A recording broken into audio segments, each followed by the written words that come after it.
უმაღლესი საბჭოს დეპუტატები ბიუჯეტის თანხების დიდ ნაწილს სასეირნოდ დასვენებასა და პირად ინტერესებისთვის ხარჯავენ.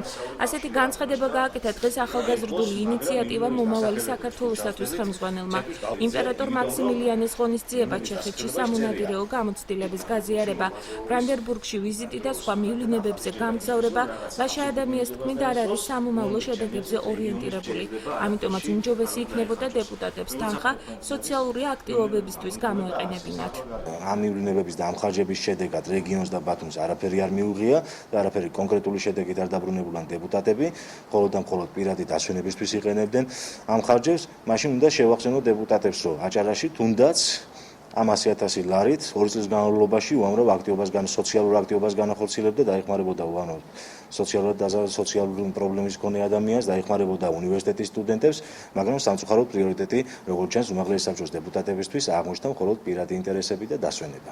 არასამთავრობო ორგანიზაციის ხელმძღვანელი დღესვე აჭარის უმაღლესი საბჭოს მივლინებებით მოსარგებლე დეპუტატების ათეულს ასახელებს, სადაც პირველ ხუთეულში ავთანდილ ბერიძე, მედია ვასაძე, დავით ბაციკაძე, პეტრე ზამბახიძე და ჯემალ ფუტკარაძია. მეგობრობა საზღვრებს გარეშე ასე აფასებს ლაშა ადამია, პოზიცია ოპოზიციის საზღვარგარეთ მივლინებებს. მას დავით ბაციკაძისა და პეტრე ზამბახიძის ერთდროული მივლინებები საეჭვოდ მიაჩნია. ჩემთვის გაურკვეველია აგრეთვე ბატონი ზამბახიძისა და ბატონი ბაციკაძის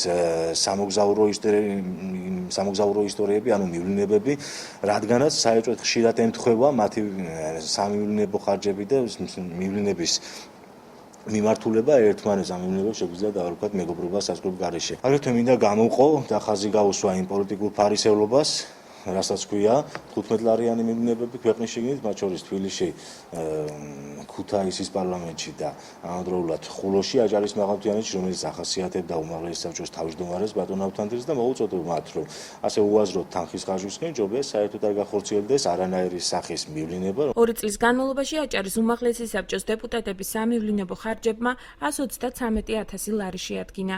როგორც აჭარის უმაღლესი საბჭოს პრესამსახურში განაცხადეს თემასთან დაკავშირებით, აჭარის უმაღლესი საბჭოს დეპუტატები კომენტარს იმ მოტივით არ აკეთებენ, რომ ნაწილი კვლავ მივლინებაში, ნაწილი კი უქმე დღის გამო ქალაქში არ იმყოფება.